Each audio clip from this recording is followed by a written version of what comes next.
In this video, I want to talk about how you can use ChatGPT for contract management. Like with procurement, there's a lot of use cases for ChatGPT to effectively manage contracts. That's because contracts, by their nature, involve big, wordy documents, lots of information, lots of supporting attachments. There's a lot of uses for ChatGPTs, both being able to train it on a large amount of documents, ask it questions about the documents, and also to check there's no misalignments or issues with scope, with schedules, with these sorts of things. So there's a lot of use cases with ChatGPT with contract management. So I define contract management and I separate the term from procurement because some people define procurement and contracts the same, but I think they're distinct functions. So contract management I define as managing all the contractual relationships that form part of the project. So both the head contract and the subcontract. So procurement is more or less a subset of subcontracts formation, but because it's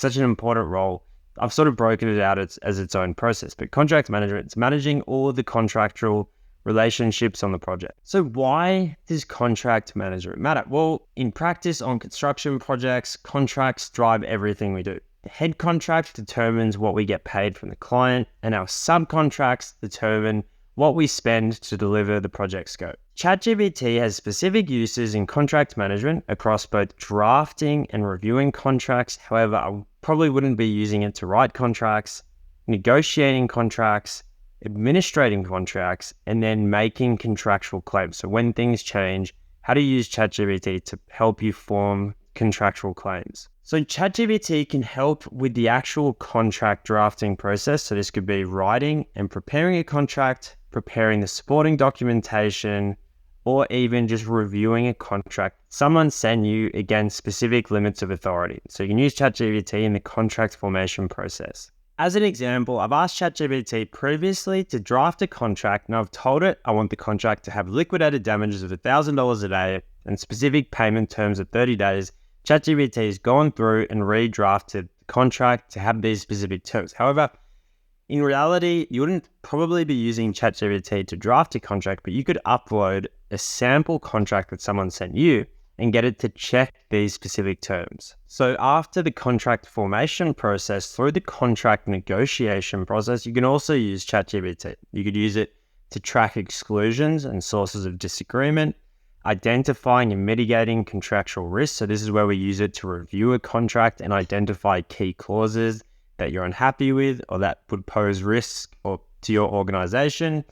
Could use it to then track meeting minutes and document these during a meeting, and also use it for real-time advice and direction. So as you're reviewing a contract, you could ask it questions and get it to explain concepts to you. As an example, say you're negotiating a contract with liquidated damages of $1,000 a day for your subcontractor, and we still want to motivate the subcontractor to finish early with the liquidated damages, but you want to understand what other clauses you could use in the contract to help them to finish on time, but without having the liquidated damages. So I've asked ChatGPT to give me some suggestions of different ways it could motivate the subcontractor to finish on time without liquidated damages. And it spoke about things like an early completion bonus. So it's given some contractual advice.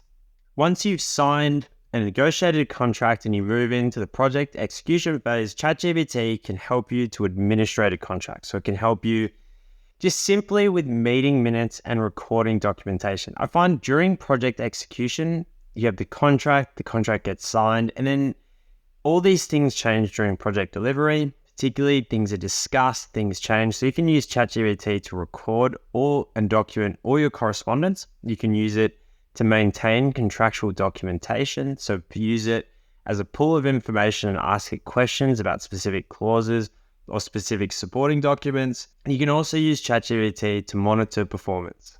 As an example, when administrating a contract, the subcontractor is going to have to regularly provide information. Here, I've asked ChatGPT what information does the subcontractor have to regularly provide as a progress update, and it's told me it has to provide the work schedule for next week, a report of labor and equipment, basically a list of things that I would need each week from the subcontractor to administrate this contract. So here, I'm just using it to research and understand the contract because I've trained it on the specific contract.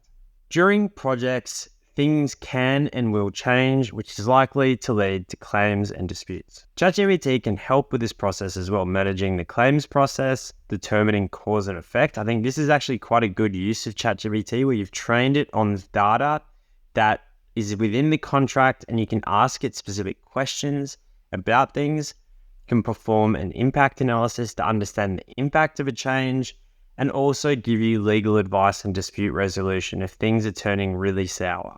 As an example, I've asked ChatGPT that we got into a dispute with our subcontractor about delayed design, and we want to send an email to the subcontractor referring to the contract whether this is or not entitled to a variation.